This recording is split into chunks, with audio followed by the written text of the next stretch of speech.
ونصلي ونسلم على رسوله الكريم أما بعد أعوذ بالله من الشيطان الرجيم بسم الله الرحمن الرحيم رب اشرح لي صدري ويسر لي أمري واحلل عقدة من لساني يفقهوا قولي واجب الاحترام حاضرین و سامعین، ہماری آج کی اس نشست کے اندر گفتگو کورونا وائرس اور دیگر اس طرح کی آفات جو انسانی زندگی کے اندر آتی ہیں اس کے تناظر میں ہے۔ یاد رکھیں، انسانی زندگی کے اندر جتنے بھی مسائل، تکالیف، مسائل، مشکلات، رکاوٹیں، پریشانیاں اور دشواریاں آتی ہیں، ان کی دو وجوہات ہوتی ہیں۔ پہلی وجہ انسان کے اپنے گناہ ہوتے ہیں، اس کی نافرمانیاں ہوتی ہیں، معصیتیں اور سیاکاریاں ہوتی ہیں، جن کی سزا کے لیے یا انسان کو ایک تنبیہ کے طور پر قدرت کی طرف سے کسی نہ کسی شکل میں کوئی دکھ، تکلیف، بیماری، مصیبت، پریشانی آتی ہے۔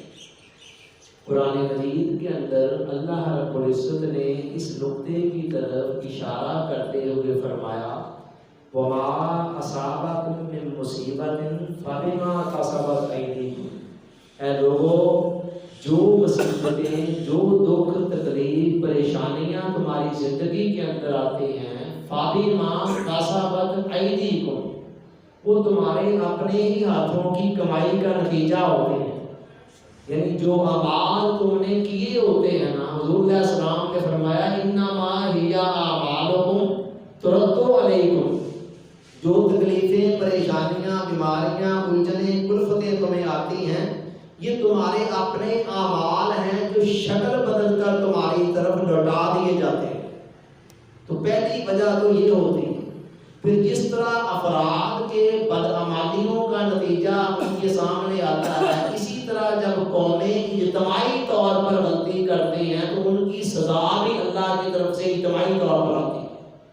اللہ رب العزت نے فرمایا ظہر الفساد فی البر والبحر بما کسبت ایدی الناس، کہ خشکی اور تری کے اندر جو فساد تمہیں نظر آ رہا ہے نا، یہ لوگوں کی اپنی ہاتھوں کی کمائی کا نتیجہ ہے، یعنی لوگوں کے اعمال کا ڈائریکٹ نتیجہ ہے۔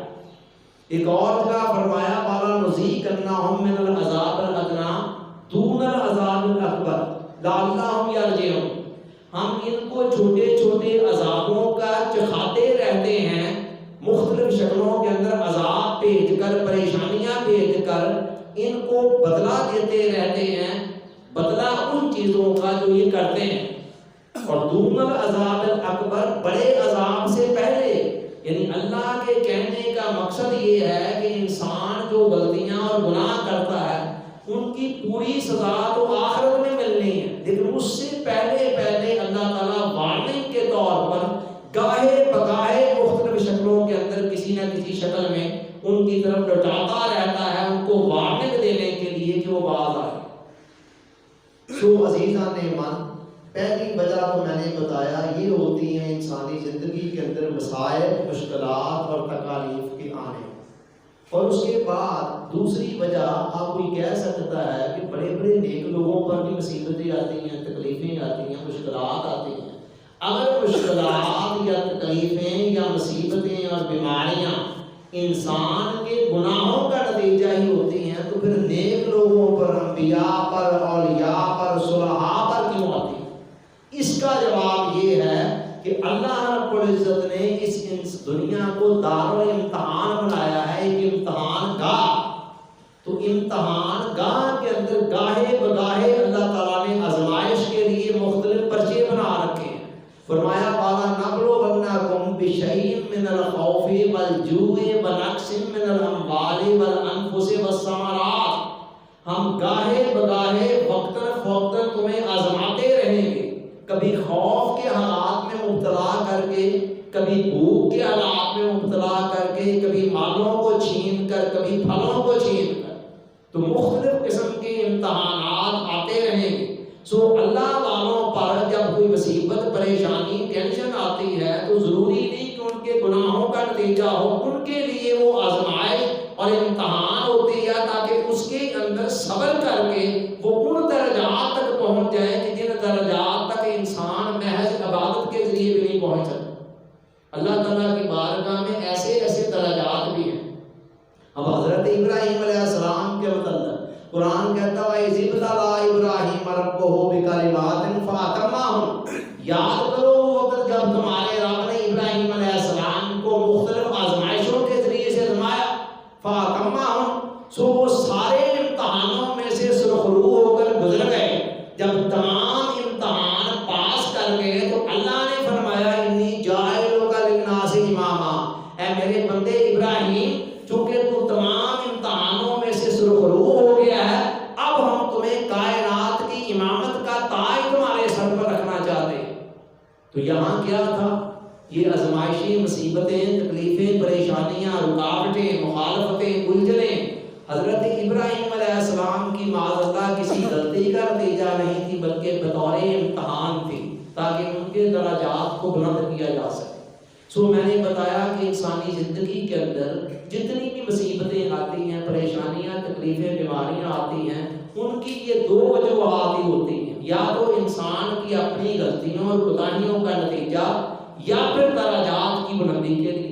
عام لوگوں کا پر جب مصیبت، کوئی تکلیف، پریشانی آتی ہے تو اپنے کسی نہ کسی گناہ کا، نافرمانی کا نتیجہ ہوتی ہے بالعموم، اور جب اللہ والوں پر، انبیاء پر، اولیاء پر، صلحاء پر کوئی مصیبت، بیماری، دکھ، تکلیف، پریشانی آتی ہے تو وہ درجات کی بلندی کے لیے بطور امتحان اور آزمائش کے ہوتی ہے۔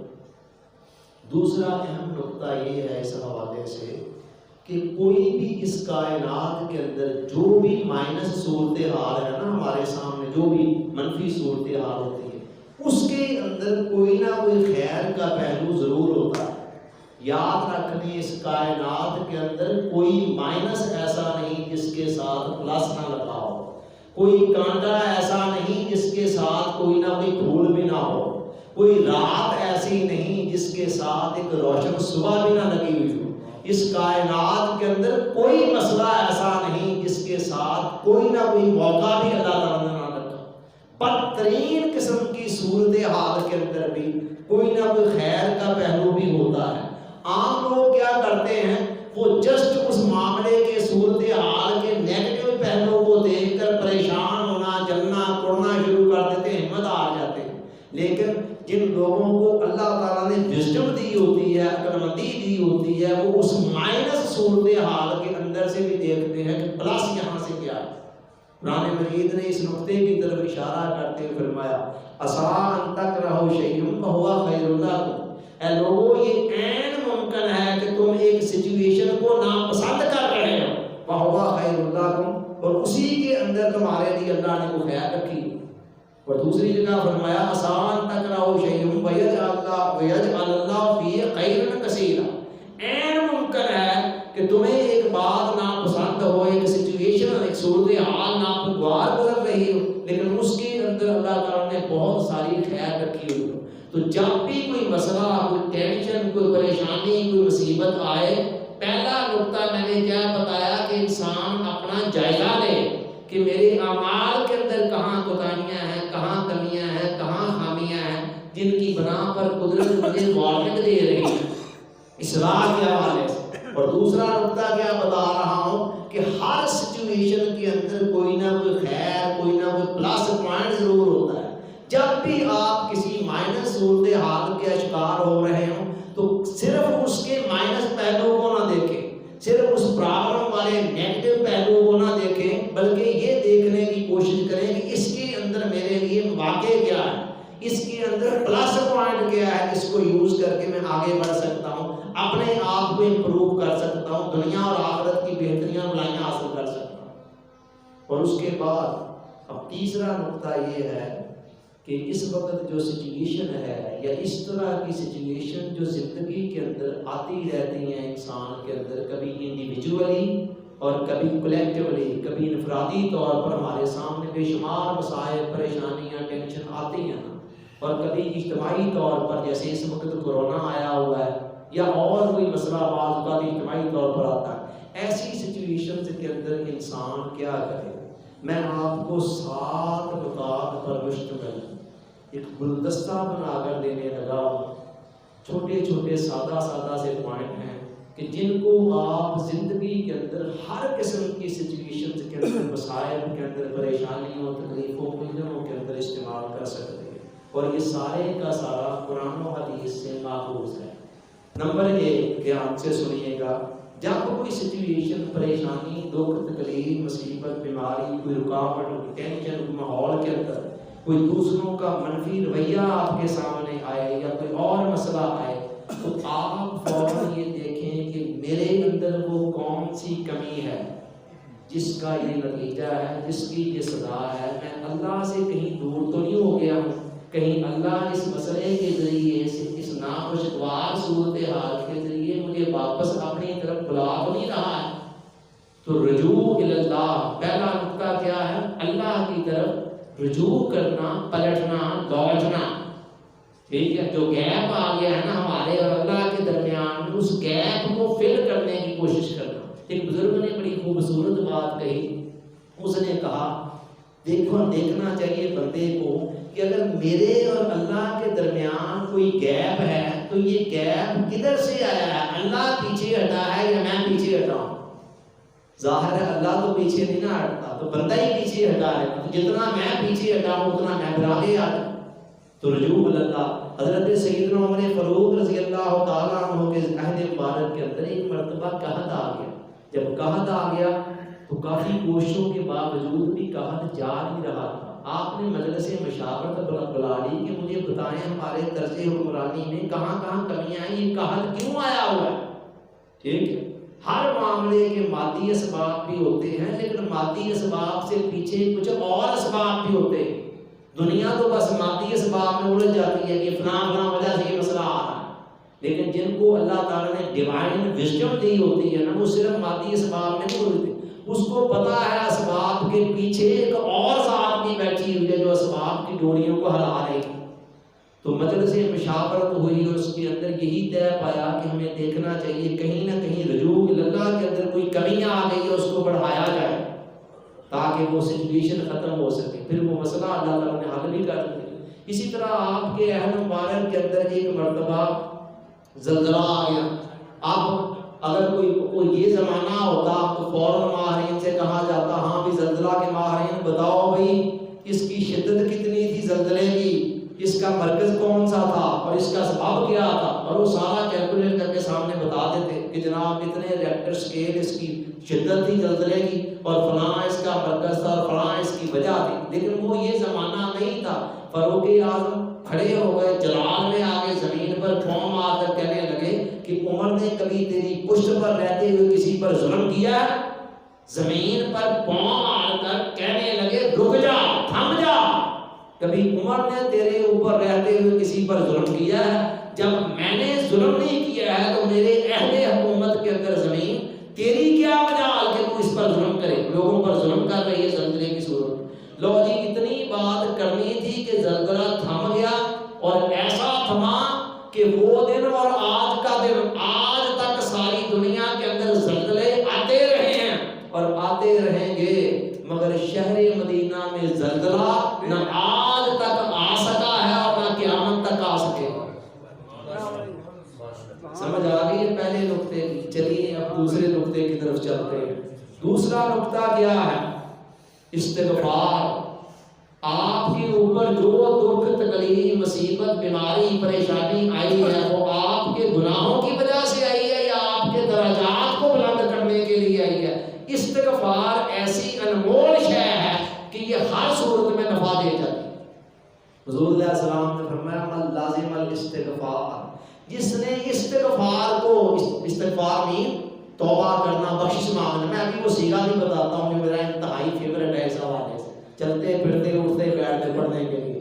اچھا جی، آقا نے فرمایا کہ جو بندہ استغفار کو اپنے اوپر لازم کر لیتا ہے، یعنی کثرت سے استغفار کرتا ہے، جعل اللہ من کل ہم فرجا، اللہ تعالیٰ اس کے لیے ہر غم سے نجات کا راستہ بنا دیتا ہے. ومن کل ضیق مخرجا، اور ہر قسم کی تنگی سے سے گھاٹی سے باہر نکلنے کا راستہ بنا دیتا ہے. کوئی بھی سچویشن، کسی کھوہ میں گر گئے ہیں آپ، کسی قید میں چلے گئے ہیں، جیل خانے میں چلے گئے ہیں، بلا وجہ ہی چلے گئے ہیں، پھنس گئے ہیں کسی سچویشن میں، بس اس نسخے کو فرمایا یہ دوسرا. اور وَيَرْزُقْهُ مِنْ حَيْثُ لَا يَحْتَسِبُ، اور اسے وہاں سے رزق دیتا ہے جہاں سے اسے گمان بھی نہیں ہوتا ہے. کس بندے کے لیے یہ سارے انعامات ہیں؟ جو استغفار کو اپنا ایک وظیفہ بنا لیتا ہے، چلتے پھرتے اٹھتے بیٹھتے. اور بڑے سیگے ہیں استغفار کے، لیکن میرے ذوق کو جتنا وہ سیگا پسند ہے نا، آسان سا، جو اس کائنات کے خالق اور مالک نے اپنے سب سے پیارے محبوب کو سکھاتے ہوئے قرآن میں فرمایا، قل میرے حبیب ایسے کہا کر، رب اغفر، اے میرے پروردگار مجھے بخش دے، معاف کر دے، وارحم، اور آئندہ کے لیے میرے اوپر رحم فرما، وانت خیر الراحمین، اور تو تمام رحم کرنے والوں سے بڑھ کر رحم کرنے والا. یہ میرا اپنا ایک فیورٹ ذوق ہے. باقی آپ کوئی اور سیگا اپنانا چاہیں تو کوئی بات نہیں، لیکن یہ دوسرا نقطہ آپ کو بتا رہا ہوں کہ کثرت کے ساتھ چلتے پھرتے اٹھتے بیٹھتے استغفار کرنا. ہر قسم کی سچویشن کے اندر پرومس ہے حضور علیہ السلام کہ اللہ آپ کو ہر غم سے بھی نجات دے دے گا، ہر تنگی مشکل سے بھی نکال دے گا، ہر قسم کی سچویشن سے، اور اس کے ساتھ ساتھ آپ کو وہاں سے رزق بھی دے دے گا کہ جہاں سے آپ کو گمان تک نہیں ہوگا. تو یہ دوسرا نقطہ. اور اس کے بعد تیسرا نقطہ کثرت دعا. دعا قرآن مجید کے اندر اللہ نے اپنی عبادت کا حکم دیا اور ساتھ کوئی وعدہ نہیں کیا کہ میں لازماً تو تمہاری عبادت قبول بھی کر لوں گا، لیکن جہاں پر دعا کا حکم دیا، دعا کا حکم دے کر ساتھ ہی وعدہ بھی کر دیا کہ ادعونی استجب لکم، میرے بندو مجھ سے دعا مانگا کرو، میں پرومس کر رہا ہوں کہ میں تمہاری دعاؤں کو قبول بھی کروں گا. تو دعا کا حکم جہاں پر دیا وہاں ساتھ ہی وعدہ بھی کر دیا قبولیت کا. اور حضور علیہ السلام نے فرمایا لا یرد القضاء الا بالدعاء، کہ جو اللہ کی قضا ہے، اللہ کی تقدیر ہے، وہ کسی طرح سے بھی ٹالی نہیں جا سکتی الا بالدعاء. اگر اس کو کوئی ٹالنے والی چیز ہے تو وہ دعا ہے. یعنی اللہ نے آپ کے متعلق جو تقدیر لکھ دی ہے، خدا نے آپ کو اختیار بھی دے دیا ہے کہ اس کو بدلوانا ہے نا، تو کوئی بات نہیں، دعا کا دروازہ میں نے کھول رکھا، میں لکھی ہوئی تقدیر کو بھی بدل دوں گا. یمحو اللہ ما یشاء ویثبت، وہ کہتا میں اللہ ہوں، میں اگر لکھنے پر قادر ہوں تو مٹانے پر بھی قادر ہوں. یمحو اللہ ما یشاء، جس کو چاہوں مٹا دوں، میں قادر مطلق ہوں، میرے سے رجوع کرو، دعا کرو مجھ سے. اور آقا نے فرمایا کہ ان الدعاء ینفع، بے شک دعا نفع دیتی ہے، مما نازلہ، جو مصیبت تکلیف بیماری وبا اتر چکی ہے اس میں بھی نفع دیتی ہے، ومما لم ینزل، اور جو ابھی آئی نہیں ہے اور آنی ہے اس میں بھی نفع دے جاتی ہے. تو یہ تیسرا نقطہ ہے دعا کا. میں نے بتایا ایک چھوٹا سا گلدستہ بنا کر دے رہا ہوں 7 نکات پر، ہر نقطہ ہر پھول کی اپنی خوشبو. اور چوتھی چیز استعاذہ. استعاذہ مین اللہ سے پناہ مانگنا. ہم کہتے ہیں نا اعوذ باللہ من الشیطان الرجیم، میں شیطان مردود سے پناہ مانگتا ہوں. اللہ کی حفاظت میں آنا، پناہ میں آنا، یہ بھی دعا ہی کی ایک شکل ہے، لیکن بہرحال اس کی اپنی ایک الگ سے بھی اہمیت ہے. تو اللہ کہتا ہے میرے سے پناہ مانگ لو، میری حفاظت میں آ جاؤ. کرونا ہے یا کوئی اور ہے، وہ سارے کے سارے میری تو مخلوق ہی ہے نا. وما من دابۃ الا هو آخذ بناصیتها، قرآن کہتا ہے اس کائنات کے اندر چلنے والا کوئی جاندار ایسا نہیں جس کو اللہ نے اس کی پیشانی کے بالوں سے جکڑ نہ رکھا ہو. کسی کی جرت ہے کہ کوئی اللہ کی مرضی اور منشا کے بغیر آپ کی طرف آ سکے؟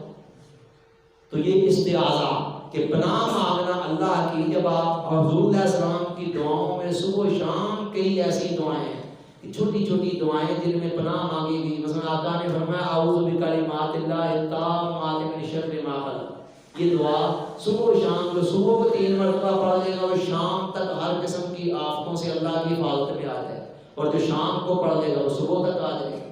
اسی طرح آپ کو یاد ہے کہ وہ آخری 2 صورتیں ہیں، قل اعوذ برب الفلق، میں پناہ مانگتا ہوں صبح کے رب کی، اور قل اعوذ برب الناس، میں پناہ مانگتا ہوں لوگوں کے رب کی۔ حضور علیہ السلام نے فرمایا یہ آخری تینوں صورتیں صبح و شام جو 3 مرتبہ پڑھ دے گا وہ اللہ کی حفاظت میں آ جاتا ہے۔ اور ایسی اور بھی کوئی دعائیں چھوٹی چھوٹی ہیں کہ جن میں صبح و شام بطور خاص اللہ کی پناہ مانگی گئی ہے مختلف چیزوں سے۔ اس طرح کی کوئی 2 3 4 دعائیں انسان یاد کر لے اور صبح کو پڑھ کر سیکورٹی میں آ جائے گا، حفاظت میں آ جائے گا۔ شام کو پڑھ لیے تو صبح تک سیکورٹی میں اللہ کی حفاظت میں آ جائے گا۔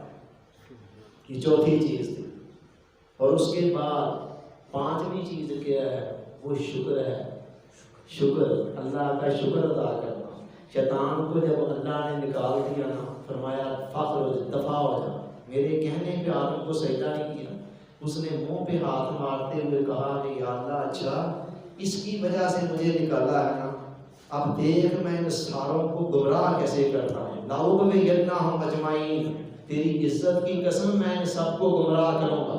اور چونکہ غصے میں تھا نا، اور غصے میں پھر وہ باتیں ایسی بھی نکل جاتی ہیں منہ سے جو ویسے عام حالات میں انسان چھپا کر رکھتا ہے، اس نے اپنا سیکرٹ بھی اس کے منہ سے نکل گیا۔ پتہ کیا کہا؟ قرآن نے بتایا ہے کہ اس نے کہا لا تجد اکثرهم شاکرین، تو ان میں سے اکثریت کو شکر ادا کرنے والا نہیں پائے گا۔ میں کہتا ہوں اس آیت پر جتنا بھی غور کیا جائے کم ہے۔ اور کوئی بات اس نے کیوں نہیں کہہ دی؟ اس نے یہ کیوں نہیں کہہ دیا تو ان میں سے اکثر کو عبادت کرنے والا نہیں پائے گا، تو ان میں سے اکثر کو روزہ رکھنے والا نہیں پائے گا، نماز پڑھنے والا نہیں پائے گا، زکات دینے والا نہیں پائے گا، حج کرنے والا نہیں پائے گا۔ یہی لفظ اس نے کیوں کہا کہ تو ان میں سے اکثر کو شکر ادا کرنے والا نہیں پائے گا۔ اسے پتا تھا کہ اصل بندگی کی روح کیا ہے؟ شکر۔ اور قرآن نے اس کی تصدیق کرتے ہوئے دوسرے مقام پر کہہ دیا، فرمایا وَقَلِيلٌ مِّنْ عِبَادِيَ الشَّكُورُ، اللہ نے فرمایا میرے بندے بتھیرے ہیں لیکن بندوں میں سے شکر کرنے والے بہت تھوڑے، شکر کرنے والے بہت تھوڑے ہیں۔ ادھر قرآن نے شکر کو عبادت کی روح قرار دیتے ہوئے فرمایا وَاشْكُرُوا نِعْمَتَ اللَّهِ، اللہ کی نعمتوں کا شکر ادا کرو، ان کنتم ایاہ تعبدون، اگر تم اس کے بندے بننا چاہتے ہو۔ اور ساتھ یہ وعدہ کر دیا لَئِن شَكَرْتُمْ لَأَزِيدَنَّكُمْ، اگر نعمتوں کا شکر ادا کرو گے تو میں اور بڑھاتا چلا جاؤں گا۔ اب بڑھانے کے لیے شرط ہے کہ جو اصل ہے اس کو قائم رکھا جائے۔ اگر اصل ہی قائم نہ رہے، 100 روپیہ اگر میرے پاس اصل ہے تو اضافہ تو تب ہوگا نا جب یہ 100 برقرار رہے۔ 5 ساتھ مل گئے تو 105 ہو گئے، 10 مل گئے تو 110 ہو گئے۔ اگر 100 میں سے کوئی 50 مجھ سے چھین کر لے جائے تو 10 آ بھی جائیں گے تو وہ اضافہ کہاں سے ہوا جی؟ تو اللہ نے کہا ہے کہ میں پرومس کرتا ہوں تم شکر کرنے والوں بنو، میں نعمتوں کو اور بڑھاؤں گا۔ اس کا مطلب میں اصل قائم رہے گی۔ لہذا جب کسی دکھ تکلیف مصیبت بیماری پریشانی ڈر خوف خدشے میں آ جائے نا تو اتنا گھبرانے کی بجائے اس وقت دیکھیں آپ کے پاس ہے کیا کیا کچھ، اس پر شکر ادا کرنا شروع کریں۔ جب اس پر شکر ادا، مثلا اس وقت عافیت ہے نا ہمارے پاس، صحت سلامتی سے اپنے قدموں پہ چل کر آئے، اس پر شکر کرے بندہ۔ جب شکر کرے گا تو اللہ کہے گا پھر یہ تو اب برقرار رکھنی ہے، اس میں اب دیکھنا ہے اضافہ کیا کرنا ہے۔ ٹھیک ہے، تو یہ نقطہ 5واں شکر کا۔ اور 6واں صدقہ۔ یہ صدقہ کا لفظ ہمارے یہاں بڑا نا الجھا سا ہے، سینسیٹیو سا ہے۔ صدقہ کا نام ہی بعد لوگ گالی صدقہ ہے نا، میں نہیں جانا ہے صدقہ، ٹھیک ہے، ویسے چاہے دروازے پہ مانگتے پھر۔ اب صدقہ کیا ہے؟ وہ صدقے کا لفظ جتنا ڈراؤنا سا ہمارے یہاں بنا ہوا اتنا ہے نہیں، یہ سمپل سی بات ہے، جو اللہ نے آپ کو دیا ہے اس میں سے اللہ کی راہ میں کچھ خرچ کرنا۔ پھر اس کی آگے مین 2 قسمیں ہیں، ایک ہے صدقہ واجبہ جیسے زکوٰۃ ہے، صدقہ فطر ہے، یا اور کوئی منت آپ نے مانگی تھی تو وہ دے رہے ہیں تو وہ بھی صدقہ مطلب وہ واجب ہو گیا، لازمی ہے نکالنا۔ اور دوسرا ہے صدقہ نافلہ کہ آپ ویسے اس سے ہٹ کر روٹین میں گاہے بگاہے اللہ کی راہ میں کچھ نہ کچھ دیتے جلاتے رہے۔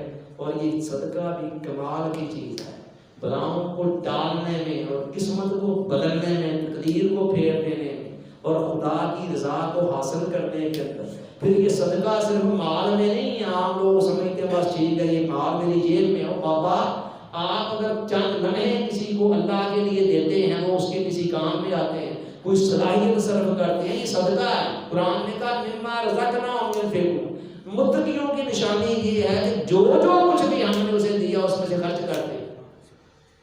جو بھی ہے مال و دولت تو نہیں اللہ نے ہمیں دیا، صلاحیتیں دی، وقت دی، توانائیاں دی، استعدادیں دی،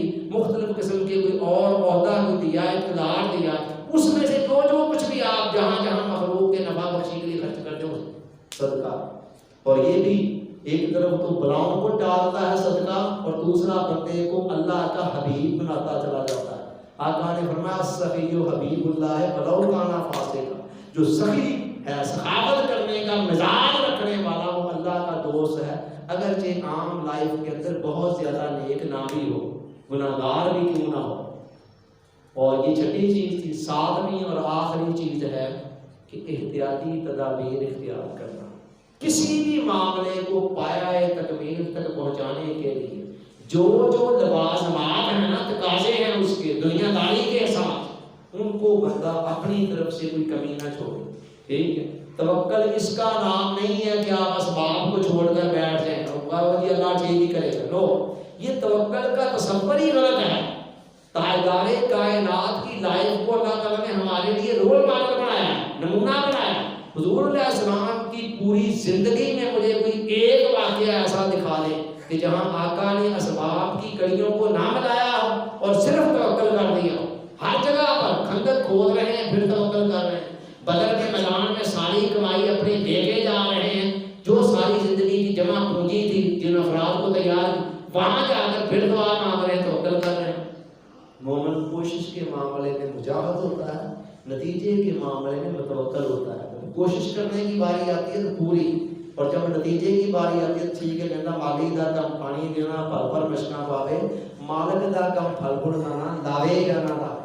کوئی بھی نتیجہ مقصد آپ دینا چاہتے ہیں، حاصل کرنا چاہتے ہیں، اس کے لیے جو دنیاوی حوالے سے جو طریقہ کار ہے، جو اسباب کی کڑیاں وہ ضرور ملائیں۔ سو یہی معاملہ یہاں کرنا ہے کورونا کے معاملے میں، کہ جو ماہرین صحت کہہ رہے ہیں، سائنسدان کہہ رہے ہیں، دانشور کہہ رہے ہیں، مستند علم، فیس بک پہ آنے والی ہر بات ضروری نہیں ہے صحیح ہو، جو مستند باتیں ہیں ان کو بندہ کس حد تک اپنا سکتا اپنائے، اپنانے کے بعد پھر اتنا زیادہ ٹینشن نہ دے اللہ کے حوالے کرے۔ لو جی یہ 7 اجزاء پر مشتمل گلدستہ ہے۔ اس کے حوالے سے پہلی بات تو یہ یاد رکھیں کہ یہ صرف کورونا کے حوالے سے نہیں ہے، یہ آپ کی پوری لائف کے اندر جتنی بھی مصیبتیں، مشکلات، تکلیفیں، الجھنیں، کلفتیں، ٹینشنیں جس رنگ میں بھی ہے ان سب کے حوالے سے۔ اور نمبر 2 یہ ہے کہ یہ آپ کے لیے نہیں ہے، ہر زمانے کے ہر بندے کے لیے ہے۔ امریکہ میں رہ رہا، پاکستان میں رہ رہا، 20ویں صدی میں ہے یا 21ویں میں ہے یا 22ویں میں ہے یا 23ویں میں ہے، یہ خدا کے بنائے ہوئے قانون ضابطے ہیں، میں بیان کر رہا ہوں قرآن و حدیث کی روشنی میں، لہذا یہ ہر زمانے کے اندر ایسے ہی رہنے، ان کی ویلیڈیٹی میں کوئی فرق نہیں آنا ہے، ان کی اہمیت میں، امپورٹنس میں، اطلاق میں، ان کے نتائج میں کوئی فرق نہیں آنا، ایسے ہی رہنے۔ تو دوسرا نقطہ اس حوالے سے یہ ہے سمجھنے والا کہ پہلا کیا تھا کہ یہ مطلب صرف اس ایک معاملے میں نہیں ہے، تمام معاملات کے اندر اپنائیں۔ اور تیسرا اور آخری نقطہ جو ہے نا اس نسخے کے حوالے سے، یہ جو 7 نکات پر مشتمل نسخہ دے رہا ہوں، تیسرا نقطہ یہ ہے کہ انسان یہ سمجھ لیں کہ یہ آپ کی پوری لائف کے لیے ہے، اور آپ ان میں سے کسی ایک نقطے پر بھی عمل کرتے ہیں نا تو اس کا آپ نتیجہ لے لیں۔ یعنی یہ ایسا نہیں ہے کہ آپ 7 نقطوں پر عمل کریں گے تو پھر نتیجہ ملے، نہیں، ہر نقطے کی اپنی الگ سے اہمیت ہے۔ جس نقطے پر بھی آپ عمل کریں گے نا اس کا رزلٹ آپ کو اتنا مل جائے جس حد تک عمل کرتے ہیں۔ کسی بھی ایک نقطے کو لے لیں اور اس ایک نقطے کا فائدہ آپ کو مل جائے، 2 کو لے لیں گے 2 کا مل جائے گا، 3 کو لے لیں گے 3 کا مل جائے گا، 4 کو لیں گے 4 کا مل جائے گا، تو 5 6 7 اور اگر کوئی خوش قسمت 7 نقطوں کو لیتا ہے، ہر پر کو تھوڑی توجہ دیتا ہے، ہر میں سے کچھ حصہ وصول کرتا ہے، تو پھر وہ سمجھ لیں کہ انشاءاللہ العزیز اس کو 7 کا مل جائے گا، وہ سونے پہ سہاگا بن جائے۔ سو عزیزان، یہ مختصر سی گفتگو تھی جو میں نے اس تناظر کے اندر کی۔ اس وقت عالم اسلام پر اور عالم انسانیت پر جو مصیبت ہے، جو دکھ تکلیف بیماری کورونا کی شکل میں آئی ہے، بڑے سبق ہیں اس کے اندر، بڑی باتیں تھیں کرنے والی، لیکن ایک مختصر سی نشست کے اندر جو ضروری باتیں آپ کے گوش گزار کی جا سکتی تھی وہ میں نے کر دی ہیں۔ تو اللہ تعالیٰ کہنے والے کو بھی سننے والوں کو بھی یاد رکھنے اور بڑی توفیق عطا فرمائے۔